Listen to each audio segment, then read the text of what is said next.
자, 오늘 레위기 18장은 여호와 하나님의 기대라 하는 제목이 주어지겠습니다. 자, 여기서 오늘 말씀에 여호와 하나님 이런 말은 우리를 구원해 내시고 친히 왕이 되셔서 우리를 돌보시겠다고 하는 언약, 즉 약속하신 분이라는 뜻을 가지고 있어요. 여호와 하나님이라는 뜻 가운데 그 언약을 완전하게 성취하시는 분이 바로 내가 믿는 바로 우리 하나님 아버지인 줄로 믿습니다. 그래서 출애굽기 6장 1절로 8절 보면 여러분 잘 보세요. 나는 너희의 하나님이 되리니, 그러면서 쭉 얘기하면서 나는 애국 사람의 무거운 짐 밑에서 너를 빼는 너희 하나님 여호와라. 너희가 여호와인 줄을 알라. 그러면서 하는 말이 내가 아브라함과 이삭과 야곱에게 주기로 맹세한 땅으로, 약속한 땅으로 그 말이에요. 너희를 인도하여 그 땅을 너에게 주어서 기업을 삼게 하리라. 나는 여호와라 하셨다 하라. 그러니까 이 말씀만 봐도 하나님은 어떤 그 여호와 하나님이라는 뜻이 뭐라고요? 우리를 구원해 주시겠다, 돌봐 주시겠다라고 약속, 언약하신 분이라는 뜻으로 여호와 하나님이라 이렇게 부른단 말이에요. 믿어집니까? 그래서 여호와 하나님께서는 우리 레위기 18장에서 자신의 위치를 계속 강조하고 계십니다. 그러므로 우리는 생활 속에서 하나님을 인정하고 하나님의 성품을 따라서 살아야 한다는 교훈입니다. 그러면 우리가 여호와 하나님의 기대에 어긋나지 않게 살려면 어떻게 해야 되느냐 하는 메시지를 주고 있습니다. 첫째, 자, 오늘 18장입니다. 1절로 5절의 답이 나옵니다. 성경을 철저하게 배워야 한다는 교훈입니다. 하나님께서는 모세에게 너는 이스라엘 자손에게 2절에 뭐라고 했어요? 나는 여호와 너희의 하나님이니라 이렇게 말하고 있어요. 아까 설명했잖아요. 자, 모든 풍속을 너 애굽 땅의 풍속을 따르지 말고 너희를 인도할 가나안 땅의 풍속과 규례를 너 행하지 말고 3절에 그렇게 말하고 있어요. 다시 말하면 우리가 세상에서 살다 보면 여기저기 다니다 보면 이런 들었더니 저런 들었더니 제사밥 앞 차려놓고 같이 절도 하고 제사 드리고, 절간에 가면 나무아비 탑을 모두 같이 부르고 목탁도 두드리고, 예를 들어서 그렇게 살아가는 사람과 같단 말이죠. 그러지 말라. 우리 하나님 믿는 사람은 어디 가나 하나님 믿는 사람답게 행동하라, 그런 얘기예요. 이 말을 한꺼번에 지금 내가 2절 3절을 종합해 보면 그게 뭐라고 했어요? 어제 얘기한 거, 우상 숭배하지 말라. 이해하시면 아멘. 어제 설교한 게 그거예요. 우리가 그리스도인이 된 후에 아직 정리되지 못한 옛 습관이나 생활 신조 또 인생관 이런 것들은 없는지를 반성하게 합니다. 있다면 그것이 바로 우상 숭배다. 지금 우리에게 우상 숭배가 혹여 있는지 찾아보시되 있다 하면 과감하게, 어제 말했죠? 끈끈해짐이 분명해야 한다. 버려야 한다. 하나님께서는 이어서 모세를 통해서 4절로 5절에 교훈을 줍니다.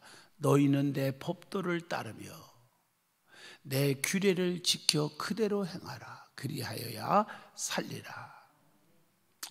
가나안에 가서 거기 법도를 따르고 저기 애굽에서 또 따르고 막 왔다 갔다, 옛날에 잘못된 그런 법도를 따라서는 안 된다, 그런 얘기예요. 우리가 하나님의 백성이 된 이상은 새로운 법, 하나님의 법이죠. 그걸 따라야 한다. 그래서 고린도후서 5장 17절에 그랬죠. 그런즉 누구든지 그리스도 안에 있으면 무슨 거요? 새로운 피조물이라. 이전 것은 지나갔으니 보라 새 것이 되었도다. 그것이 무엇입니까? 말씀, 성경입니다. 우리가 하나님의 법도와 규례를 지켜 살기 위해서 하나님의 말씀, 성경을 많이 읽고 듣고 배워야 한다. 그래서 하나님의 법도와 윤리를 모르면 하나님의 뜻을 따를 수가 없다고.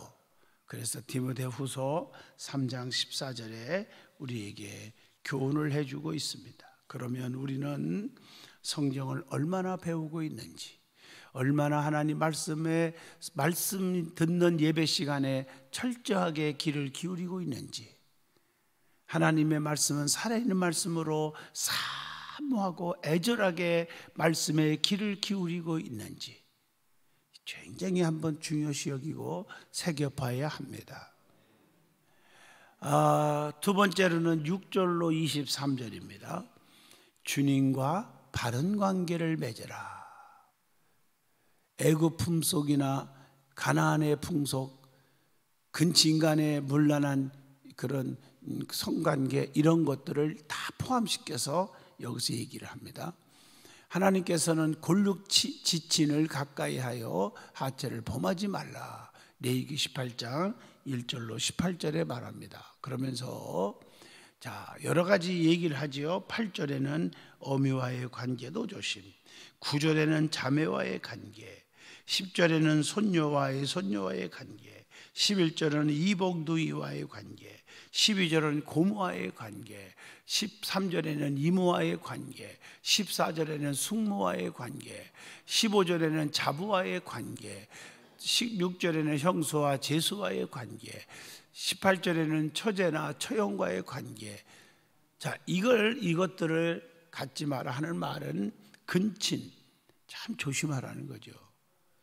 방종하게 되면 비정상적인 사람이 된다. 추구하면 안 된다. 19절로 23절에 우리에게 경고를 합니다.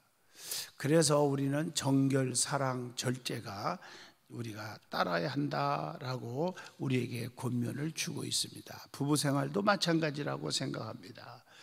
여기서 보면 우리가 레위기 18장 20절에 간음죄, 22절 동성연애, 23절 짐승과의 관계, 좀 추접하는 얘기 같지만 성경은 자세하게 우리에게 금할 것이 뭔지를 가르쳐 줍니다. 이런 것들을 금하라. 그러면 우리는 어떻게 살고 있는지를 반성하라는 질문이겠죠. 이게 다 로마서 1장 18절로 32절 보면 이게 다 뭐냐? 우상숭배의 연장이다. 스스로 지혜 있다 하나 어리석게 되어 썩어지지 아니하는 하나님의 영광을 썩어질 사람과 새와 짐승과 기어다니는 동물 모양의 우상으로 바뀌었느니라. 이게 전부 우상숭배하고 연결시켜 버립니다. 아멘. 그러면 우리는 한국의 이교 문화와 풍속을 비판 없이 따르고 있지는 않는지, 무조건 생각 없이 따르고 있지는 않는지 한번 생각을 해봐야 합니다. 그래서 우리가 추석 명절이나 구정 때 되면 예배, 가정 예배, 우리는 제사를 안 드리는 게 아니라 기독교적 제사 예배다. 그래서 예배의 순서지까지 나눠주잖아요. 아멘 하시죠? 이교의 문화를 그냥 자연스럽게 우리 나라의 전통 문화인데 뭐 이렇게 합리화시켜 가면서 따르는 어리석은 자가 되지 말라.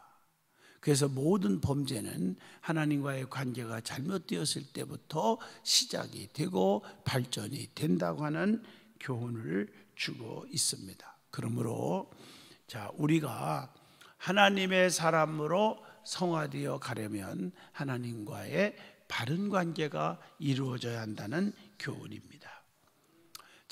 마지막 세 번째입니다. 세 번째는 24절로 30절이죠. 하나님의 말씀에 순종해야 한다 하는 교훈입니다. 영적으로. 하나님께서는 자기 백성들을 특별히 자기 백성, 자기 안에 두른 자들을 보호하신다는 거죠. 자기 백성들을 보호하시. 그러기에 자기 백성을 거룩하게 하시려고 가나안 족속을 벌하시고 쫓아내신 거예요. 24절로 25절입니다. 그리고 너희의 동족이나 거류민은 나의 규례와 법도를 지키라고 가증한 일은 하나도 행하지 말라. 이렇게 26절에 권면하고 있습니다. 만약에 불순종하게 되면 어떻게 하신다고 했습니까? 오늘 말씀에 첫째 27절입니다. 너희가 전에 있던 그 땅 주민이 이 모든 가증한 일을 행하였고 그 땅도 더러워졌느니라. 더러워져 버린다. 그리고 28절 보세요. 너희도 더럽히면 그 땅이 너희가 있기 전 주민을 토함같이 너희들을 토할까 하노라. 토해낸다고 했습니다. 세 번째입니다. 29절입니다. 이 가증한 모든 일을 행하는 자는 그 백성들 중에서 어떻게 끊어지리라. 무서운 얘기죠. 자, 하나님께서는 우리를 거룩하게 하시기 위해서 사탄과 더러운 죄악 가운데서 건져 주셨습니다. 그러므로 이제 우리는 주님의 규례와 주님이 주시는 법도를 알고 지키기 위해서 아침마다 말씀에 귀를 기울여야 한다는 말씀입니다. 그러면 우리는 이런 말씀에 귀를 기울여 생활 속에 적용하고 있는지를 질문하고 싶습니다. 조상들의 그릇된 풍속을 따르고 있지는 않는지 질문을 자신에게 던져봅니다. 자, 이사나 결혼, 개업할 때 길이를 따지거나 기일을 따지거나 자녀 결혼 때 궁합을 본다든가 중직 가운데도 자기도 모르는 사이에 내 앞에서 얘기하더라고요. 목사님, 우리 결혼 날짜 잡았어요. 그날이 참 좋은 날이래요. 우리 이사 날짜 잡았어요. 그날이 아주 좋은 길이라네요. 그러고 나서 아차하죠. 여러분, 웃을 일이 아니에요. 믿는 자들 참 조심하셔야 돼요. 아멘 안 하세요? 예? 예. 손금 보러 다니고 말이야. 사주팔자 보러 다니고. 예? 권사가 아니라 골마 터진 곰사들도 그지돼요.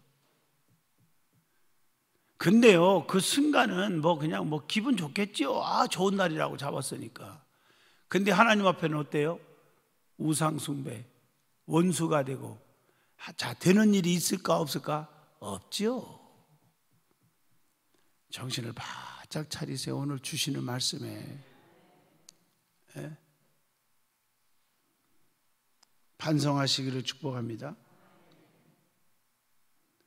우리가요, 그런 거 따지는 사람들 보면 이 패백 같은 것도 할 때 보면 그 속에 넣는 것들을 보세요. 한번 알아보세요. 우리가 바른 신앙이 있는가.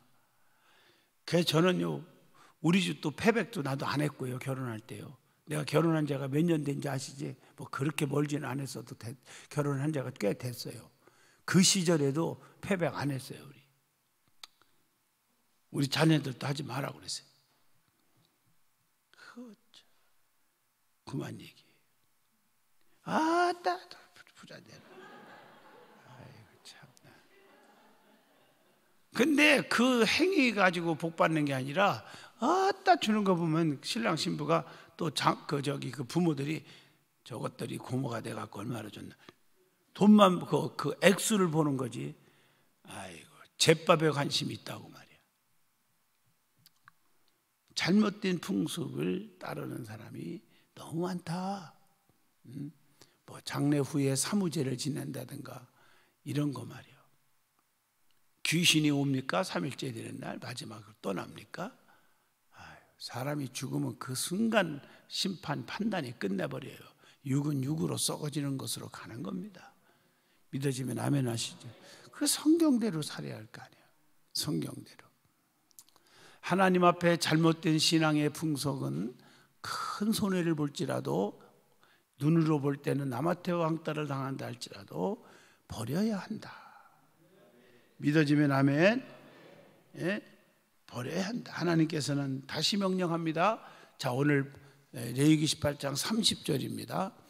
너희는 내 명령을 지키고 너희가 들어가기 전에 행하던 가증한 풍속을 하나라도 따름으로 스스로 더럽히지 말라. 아멘. 하나님과의 모든 잘못된 습관, 죄악들은 우상 숭배니까 다 버리시고 하나님만을 사랑하시기를 바라고요. 더 말씀을 듣고 싶죠? 오늘 수요 예배는 낮에 11시 예배 다 나와서 은혜 받기를 축복합니다.